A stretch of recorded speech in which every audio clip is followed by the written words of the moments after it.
kita insyaallah wonten ketaatan dumateng Allah Subhanahu wa taala. Bapak Ibu jamaah rahimani wa rahimakumullah. Napa ingkang badhe kita bahas menika magepokan kalih takdir menika qada lan qadar. Idih kula lan panjenengan sami saged paham kanthi leres perkawis masalah menika insyaallah ndadosaken wonten manah kula lan panjenengan sami menika longgar, sabar, ayem, tentrem. Kasawangsule menawi kita menika gagal paham masalah menika utawi boten ngertos babar pisan, gesangipun kala wau saestu badhe ngraosaken susah, bingung, kuatir, nggih, termasuk galau. Pilih bahasa tiang sak menika. Kathah sak menika keluhan para dokter penyakit dalam. Teng pundi perkawis-perkawis ingkang ngenani dumateng menungsa menika saya tambah kathah masalahipun. Tidak terkecuali nggih menika penyakit skizofrenia. Skizofrenia kalau menapa? Penyakit teng pundi tiyang kala wau mboten saged komunikasi kalih tiyang-tiyang caketipun. Utawi kang paling gampang kita sebut menika gila. Penyakit gila. Tidak bisa menerima kenyataan. Ketika mau mengangan-angankan sesuatu normal, menik-menik leh gawe program, nanti ini seperti ini, berikutnya seperti ini, tahapan jangka pendek seperti ini, jangka panjang seperti itu. Tapi ketika hal ini gagal, dia tidak bisa menerima kenyataan. Akhirnya napa? Terkena skizofrenia. Begitu pula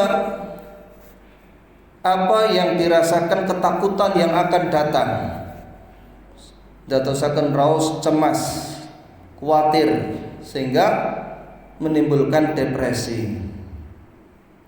Ternyata dengan kemurahan Allah Subhanahu wa taala, perkara-perkara yang demikian ini termasuk ajaran yang sangat mendasar diajarkan di dalam agama kita. Menika wonten rukun iman, rukun ingkang nomor 6. Iman dumateng qada dan qadar. Ini sangat besar sekali pengaruhnya Bapak Ibu rahimanallah. Bukankah orang itu timbul hasad, iri, dengki tidak lain karena tidak bisa menerima kenyataan takdir Allah? Nggih napa boten? Nggih. Bukankah ibu-ibu niku mecoco gara-gara leh ngedumi bapak mung saithik? Itu juga dia tidak menyadari bahwa rezeki itu sudah ditentukan.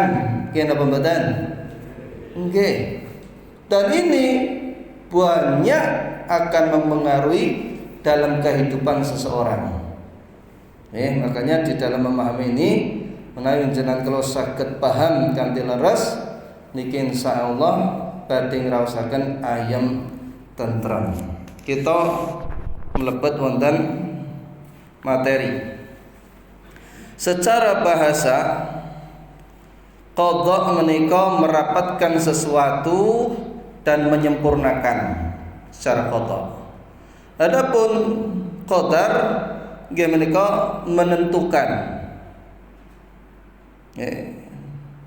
Adapun secara istilah qadha dan qadar ini ada yang menganggap artinya sama, ada juga yang menganggap artinya berbeda. Dan pendapat yang paling kuat itu sama. Apabila dipahami sendiri-sendiri.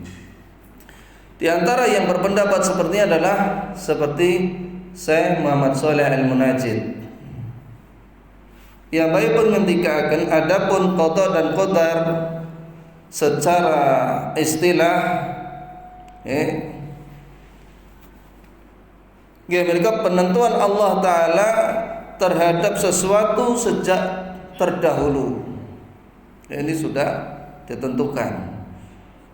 Dan ilmunya yang mengetahui akan terjadi pada waktu tertentu. Niki sampun ditentokke, ilmunya juga mengetahui ini nanti akan terjadi pada waktu ini. Dengan sifat demikian tertentu. Dengan ketentuannya sesuai dengan keinginan Allah dan terjadinya seperti yang telah ditentukan Allah Subhanahu wa taala. Sesuai dengan ilmu Allah Subhanahu wa taala. Menurut Syekh Muhammad Shalih Al-Munajjid. Kemudian pembagian masalah qalawau nggih menika wonten sekawan. Terus memahami takdir itu setidak-tidaknya kita harus tahu memuat 4 perkara. Yang pertama adalah al-ilmu, di mana Allah Subhanahu wa taala itu Maha mengetahui apa yang terjadi di langit maupun di bumi. Perkara yang besar maupun yang kecil, yang global maupun yang rinci. Apa yang dinyatakan maupun apa yang tersembunyi. Ini Allah tahu. Bahkan Allah mengetahui apa yang sedang terjadi, yang akan terjadi, yang belum terjadi seandainya hal itu terjadi. Allah tahu. Ini harus kita yakini. Allah Maha mengetahui semua itu. Allah Subhanahu wa taala berfirman, "Alam aqul lakum inni a'lamu ghaibas samawati wal ardh wa a'lamu ma tubduna wa ma kuntum taktumun." Bukankah telah aku katakan kepada kalian bahwa aku mengetahui apa yang terjadi di langit maupun di bumi, dan apa yang kalian nyatakan dan apa yang kalian sembunyikan. Allah sebutkan di dalam surah Al-Baqarah surah kedua ayat 33. Jadi Allah mengetahui. Begitu pula Allah Subhanahu wa taala mengetahui perkara-perkara tersebut, sebagaimana firman Allah taala, lita'lamuna annallaha ala kulli syai'in qadir, agar kalian itu mengetahui bahwasanya Allah itu maha kuasa terhadap segala sesuatu. Wa annallaha qad ahata bi kulli syai'in ilma, dan ilmu Allah itu meliputi segala sesuatu. Ini diliputi oleh Allah Subhanahu wa taala, Bapak-bapak, Ibu-ibu. Termasuk sampah itu, kalau seandainya Allah tidak mengirimkan bakteri, ini akan menggunung. Maka Allah ciptakan makhluk yang tidak kelihatan, yang namanya bakteri itu bisa menuntaskan. Allah tahu perkara-perkara yang lembut sekalipun. Wonten surat At-Talaq 65 ayat 12. Begitu pula Allah Subhanahu wa taala berfirman, di mana orang-orang kafir itu mereka dilemparkan ke dalam neraka. Setelah mereka dekat dengan neraka, mengetahui dahsyatnya neraka, mereka berkata kepada Allah, Rabbana absorna, ya Allah sakmenika kula sampun mireng ya Allah, kula sampun mirsani ya Allah, wasami'na, kita sampun mireng kados ngaten menika dahsyatipun neraka. Farjina na'mal salihan, panjenengan wangsulaken malih wonten donya ya Allah, supados kita saged nindakaken amal saleh. Atas dipun sebataken As-Sajdah ayat 12. Tapi Allah tahu orang-orang seperti ini Kalau dikembalikan lagi ke dunia akan mengulangi hal yang sama. Itu Allah tahu. Oleh karena itu Allah berfirman, walau rudduhu, apabila mereka dikembalikan, la'adu limanuhu anhu, niscaya mereka akan kembali lagi mengulang apa yang dulu dilakukan. Innahum kadzibun, sungguh mereka itu berdusta. Jadi orang-orang kafir yang menjerit-jerit seperti itu, kalau dikembalikan lagi mereka akan mengulang kekafirannya itu lagi. Allah tahu hal itu. Allah sebutkan dalam surat Al-An'am surah yang ke-6 ayat 28. Begitu pula Allah Subhanahu wa taala mengetahui tentang rincian apa yang terjadi di muka bumi ini, Bapak Ibu rahimana wa rahimakumullah.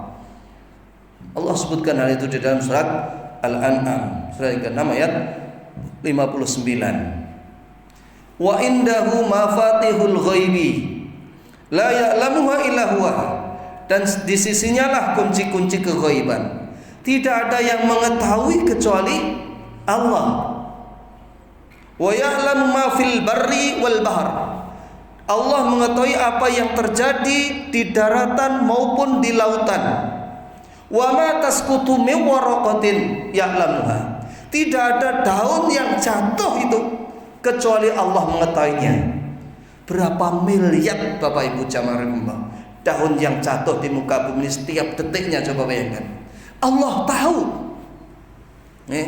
Wala habatin fi dhulumatil ardi wala radbi wala yabisin illa fi kitab, tidak pula biji yang jatuh di gelapnya malam, basah atau kering, Allah tahu. Dzalika fi kitab, demikian itu semua telah tercatat di dalam kitab. Jadi semua Allah ketahui hal itu. Ini ilmu Allah mengetahui hal itu. Contoh, Allah mengetahui perkara yang belum terjadi, itu Allah sudah tahu. Ketika saudara Nabi Yusuf berkehendak untuk mencelakakan Nabi Yusuf, dimasukkan ke dalam sumur, apa kata Allah Subhanahu wa taala? Wa auhayna ilaihi latunabbi annahum bi amrin hadza wa hum la yash'urun. Dan sungguh kami akan memberitahukan kamu, kami wahyukan kepada Yusuf, kami beritahukan bahwa kelak mereka akan menemuimu sedang mereka sudah tidak ingat lagi. Artinya apa Bapak-bapak Ibu-ibu rahimana wa rahimakumullah? Kelak meskipun dalam keadaan dijatuhkan, lebetaken wonten sumur, ning Allah sudah memberitahu kalau nanti mereka akan ketemu lagi.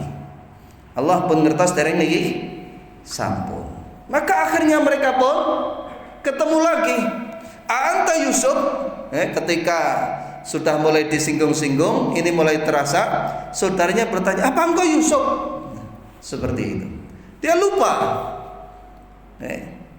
Ini janji Allah, mengetahui apa yang belum terjadi.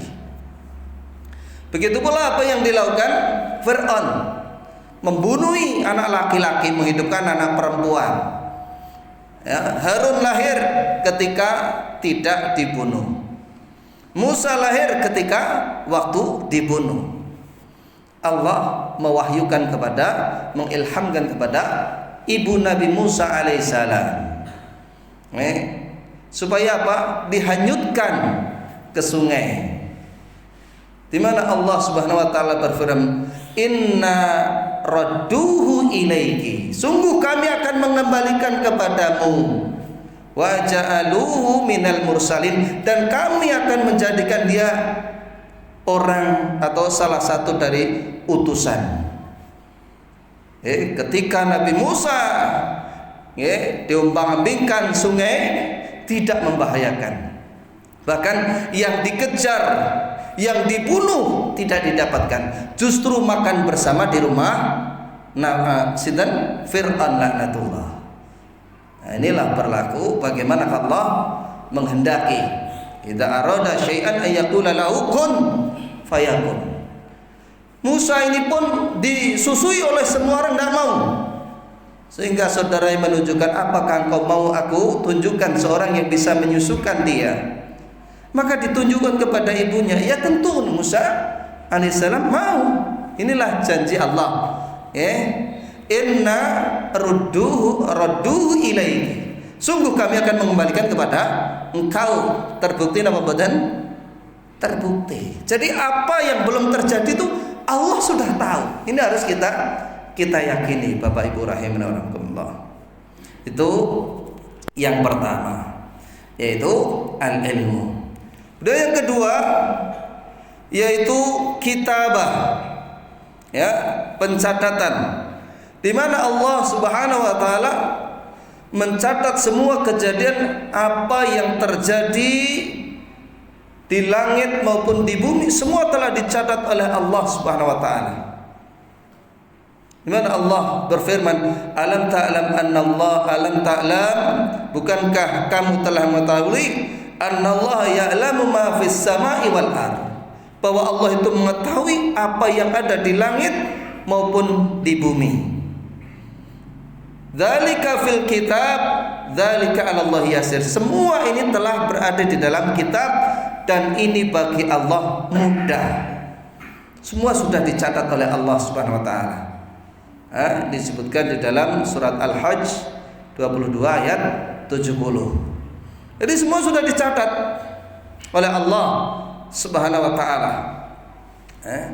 Sebagaimana juga disebutkan di dalam surat Yasin. Inna nahnu nuhyil mauta wa naktubu ma qaddamu wa atharahum. Sesungguhnya kamilah yang menghidupkan orang yang telah mati dan mencatat apa yang telah mereka kerjakan dan bekas-bekas mereka. Ini sudah dicatat oleh Allah Subhanahu wa taala dari surah Yasin 36 ayat 12. Jadi dari sini kita harus yakin sudah dicatat oleh Allah takdir kita itu. Bahkan di dalam hadis yang jelas di mana Rasulullah sallallahu alaihi wasallam menyebutkan, kataballahu maqadirahu laiki qabla an yaluqas samawati wal ardh bi khamsina alfas sanatin. Allah telah mencatat takdir 50.000 tahun sebelum diciptakan langit dan bumi. Itu sudah dicatat takdir tersebut. Hadis riwayat Imam Muslim. Bahkan di dalam hadis yang riwayat Bukhari dan juga Muslim, ya, di mana dari sahabat Ibnu Mas'ud, Rasulullah sallallahu alaihi wasallam beliau bersabda, inna ahadakum yujma'u khalquhu fi batni ummihi arba'ina yawman nutfah. Sungguh di antara kalian itu dicipta di perut ibunya selama 40 hari dalam keadaan mani. Summa yakunu alaqatan misla dzalik. Kemudian selama 40 hari pula berubah menjadi segumpal darah. Summa yakunu mudghatan alaqatan misla dzalik. Summa yakunu mudghatan misla dzalik. Kemudian 40 hari berubah menjadi segumpal daging. Summa yursalu ilaihil malaku, kemudian diutuslah malaikat, ya, kepada janin tersebut. Wa yu'maru bi arba'in kalimatin, memerintahkan 4 perkara. Bikat birizkihi, supaya ditulis rezekinya. Wa ajalihi, ajalnya. Wa saqiyun aw sa'idun, dia nanti akan celaka atau bahagia. Ini sudah ditentukan, Bapak Ibu rahimanallah. Hadis riwayat Bukhari dan juga Muslim. Kalau kita menyadari tentang ini telah ditentukan oleh Allah, tentu akan menjadikan hati kita longgar. Sebagaimana nanti kita akan tambahkan. Rasulullah sallallahu alaihi wasallam juga menyebutkan, anna awwala ma khalaqallahu al-qalam. Pertama kali yang diciptakan Allah itu adalah pena. Faqala lahu uktub. Kemudian Allah berfirman kepada kolam ini, tulislah.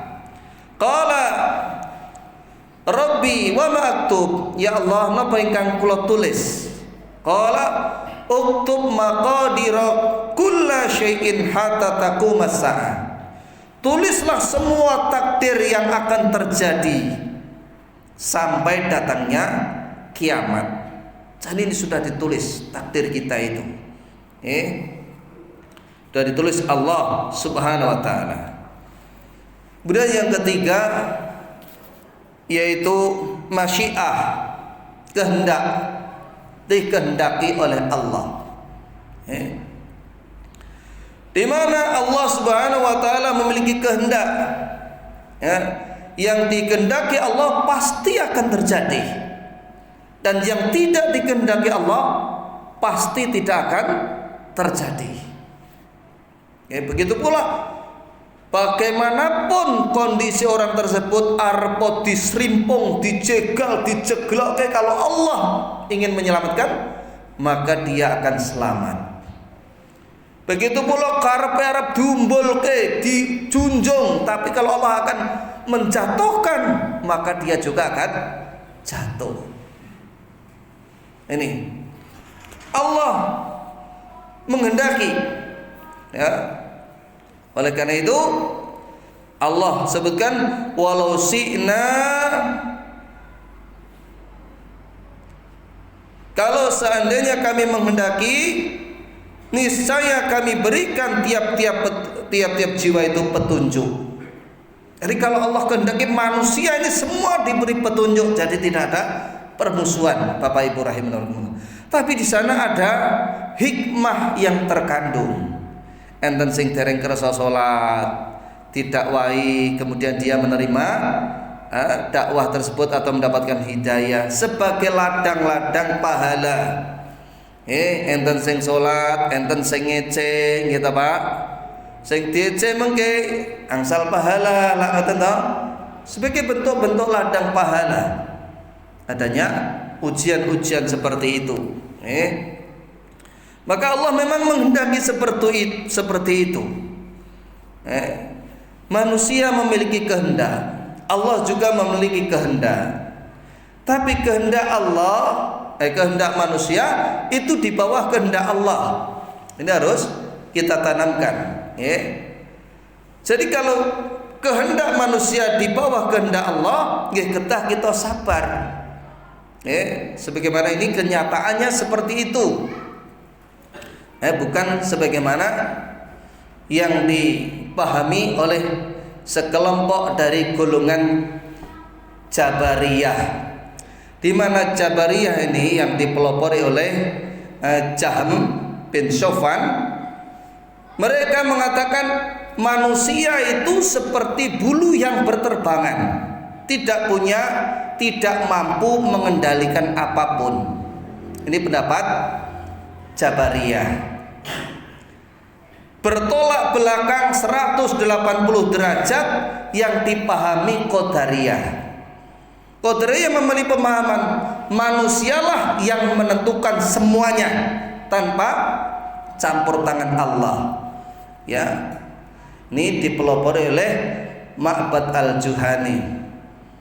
Nah, ini dua-duanya menyimpang. Ya, yang pertama meyakini manusia tidak memiliki kehendak atau tidak bisa mampu berbuat apapun. Yang keduanya mengatakan manusia yang menghendaki seluruh kehendak tanpa campur tangan Allah. Adapun ahlus sunnah wasatun bainahuma, pertengahan di antara kedua itu.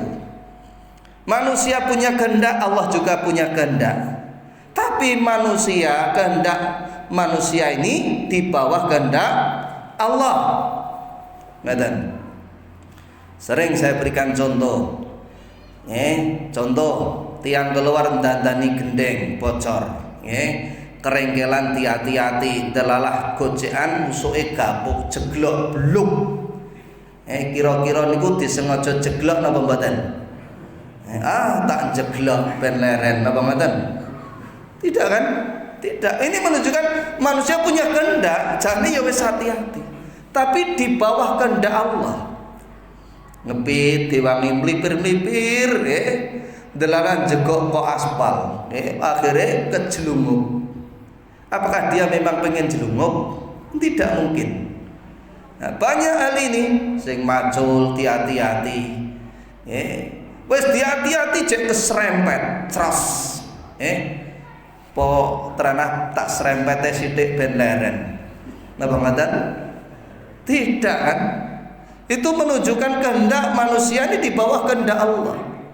Jangan harus hati-hati. Tapi memang Allah itu menghendaki lain. Menghendaki lain. Maka di situ ladang-ladang pahala. Seperti itu. Karena itu kehendak manusia di bawah kehendak Allah Subhanahu wa taala. Sebagaimana firman Allah taala di dalam surat At-Takwir 81 ayat 28, liman syaa'a minkum ayyastaqim wa ma tasya'una illa ayyasha'allahu rabbul alamin. Bagi siapa di antara kami yang mau menempuh jalan yang lurus, dan tidak ada yang dapat menempuh jalan lurus kecuali apa yang dikehendaki Allah, Rabb semesta alam. Jadi kita di sini bersyukur, Pak. Mudah-mudahan memang Allah kehendaki kita mendapatkan hidayah ini. Karena betapapun orang itu merindukan kebaikan, pengennya dadi wong sae, kadang-kadang mung sebatas tulisan, aku pengen dadi wong apik, gitu. Tapi tidak pernah dinyatakan. Yang masjid jojek ora gelem, ya mung tulisan. Maka kalau Allah tidak menghendaki, tidak akan bisa terjadi kita duduk seperti ini. Kita patut bersyukur kepada Allah Subhanahu wa taala. Ini disebutkan dalam surah At-Takwir 81 ayat 28 sampai 29. Kemudian yang terakhir, yang keempat, yaitu al-khalqu at-taqdiru. Ya, Allah menciptakan takdir tersebut. Memang diciptakan Allah takdir tersebut. Allah menciptakan segala sesuatu, termasuk takdir yang mengenai manusia. Semua diciptakan Allah Ta'ala. Sebagaimana firman Allah Ta'ala, wallahu khalaqakum wa ma ta'malun. Dan Allah lah yang telah menciptakan kamu dan apa yang kamu perbuat. Disebutkan di dalam surat As-Saffat 37 ayat 96. Jadi ini sudah diciptakan Allah Subhanahu wa taala. Perbuatan-perbuatan kita ini sudah diciptakan oleh Allah. Allah menciptakan segala sesuatu, termasuk apa yang terjadi pada diri kita. Ini ciptaan Allah Subhanahu wa taala. Tapi meskipun demikian, Bapak Ibu rahimanallah, takdir itu sifatnya rahasia. Jadi seseorang tidak boleh berkata atau buruk sangka kepada Allah. Bapakne tiyang kula enten sing sanjang. Takdir wis diciptakne lha ngopo lah awake dia repot-repot menjentat-jentit. Terane mlebu surga lah yang mlebu surga, kan seperti itu nggih. Sahabat juga seperti itu, ya. Afala nataqilu, napa kita mboten pasrah mawon ya Rasulullah menawi takdir sampun dipun ciptake. Rasulullah menjawab, kullu muyassir lima khuliqa lahu. Wong kuwi bakal digampangke apa sing diciptake kanggo dheweke. Jadi kalau kita berusaha keras, itu Allah akan memudahkan kita. Ngoten.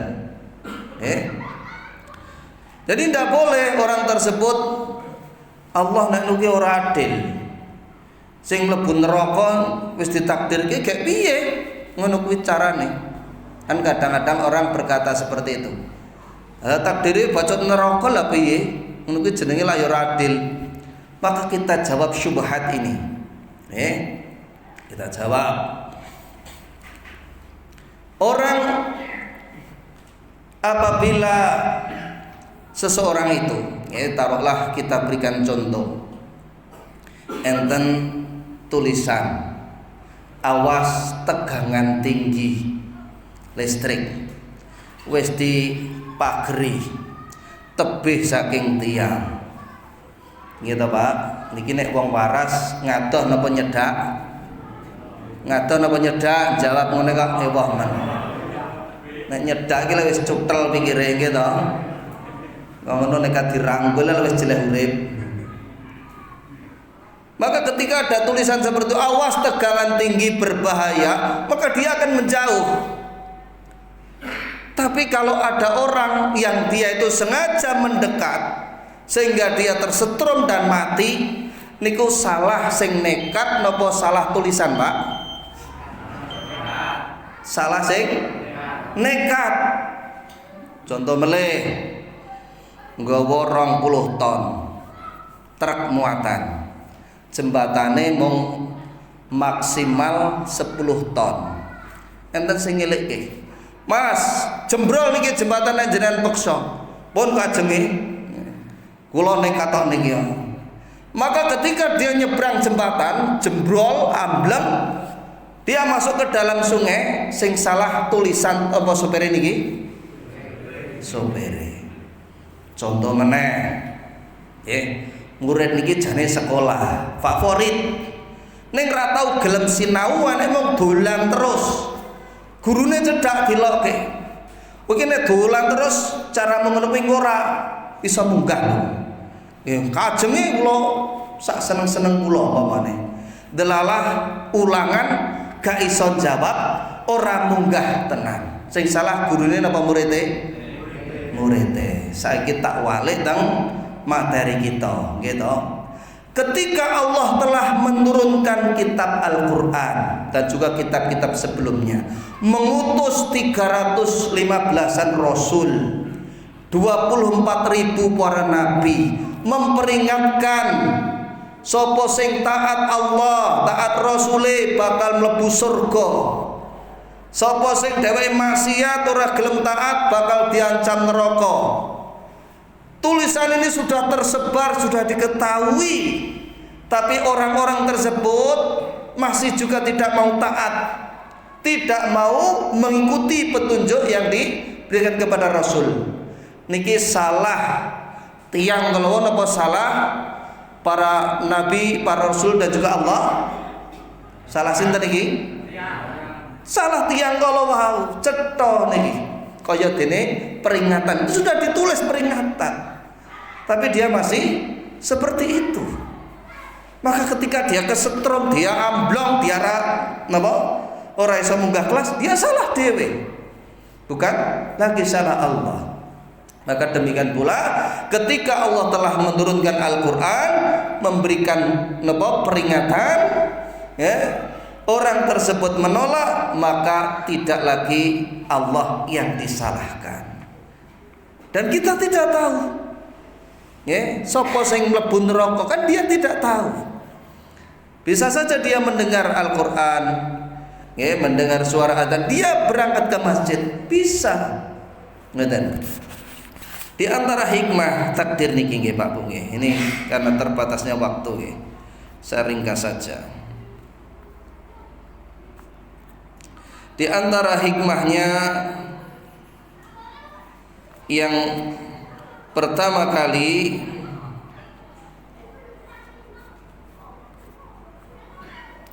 agar manusia berusaha dan optimis.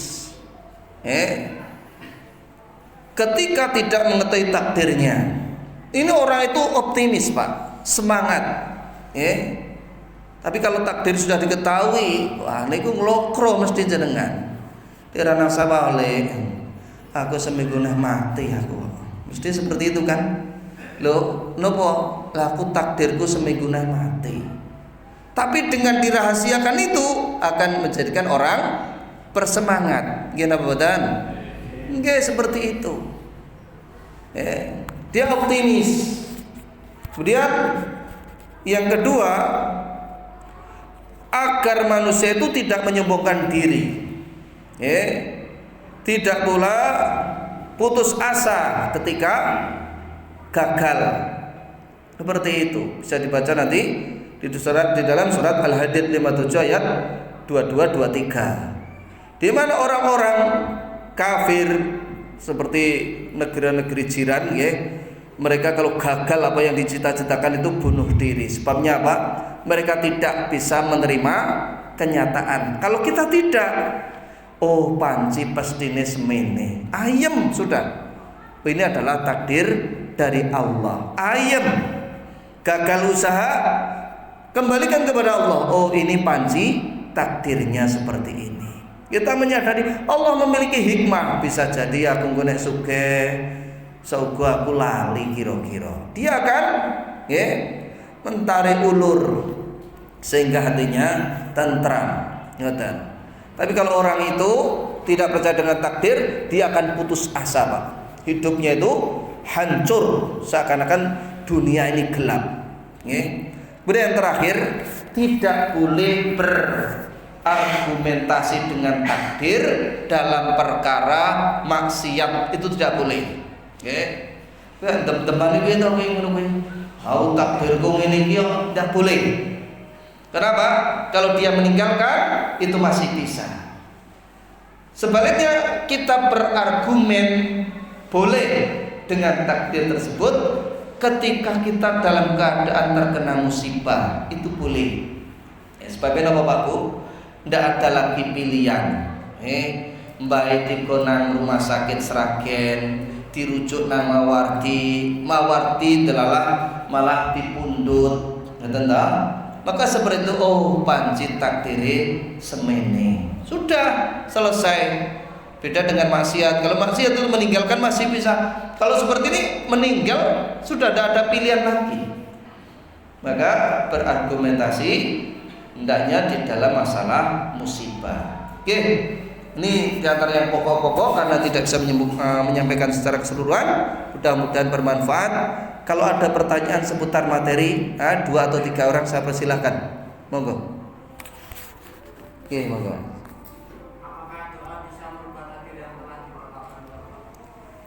Okay. Hal semacam itu disampaikan oleh Syekh Muhammad bin Shalih Al-Utsaimin, bahwasanya orang yang mengira doa itu bisa merubah takdir, dan itu memang ada hadisnya. Hakikatnya takdir ini ada tahapan-tahapannya, seperti takdir azali, takdir umri, kemudian juga takdir sanawi, ada juga takdir yaumi. Dan takdir yaumi ini berubah-ubah setiap saat, wa kulla fi sya'nin. Jadi dia mengira yang dulu itu sakit, berdoa kepada Allah jadi sehat, itu takdirnya berubah. Padahal yang asli takdir di mana? Di kitab azali, kitab Lauhul Mahfuz itu tidak berubah. Ya seperti itu. Sebenarnya tidak berubah. Tapi syariat untuk berusaha, syariat untuk berdoa, ini disyariatkan supaya kita bersemangat. Tidak boleh orang tersebut percaya takdir sudah itu tidak mau berusaha. Juga berdoa. Lo lah sering sanjang wong lanang-lanang ini keset-keset nek ra gelem nyambut gawe topa Allah. Yo terane sugih ya sugih umpamane.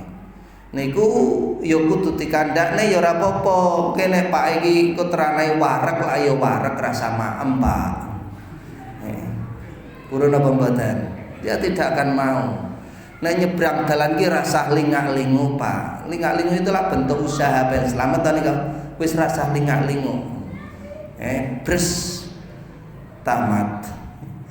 Gitu. Masih ada lagi yang lain? Saya persilakan.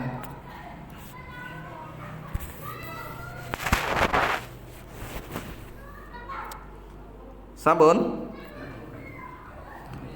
Nggih, monggo.